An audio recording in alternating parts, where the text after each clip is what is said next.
Hi! In front of me is Huawei Nova 11 Pro, and today I would like to show you how you can use one-handed mode. Begin by going into Devices Settings and scrolling all the way down to access accessibility features. Following that, tap on one-handed mode and click on this switcher if it's not already on to activate it. Then follow all of those instructions. Slide your finger across the button of the screen. So when I do that, as you can see, one-handed mode is on. You can always go back by clicking on this black area.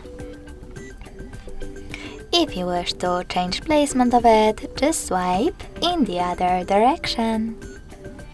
Then go back the same way.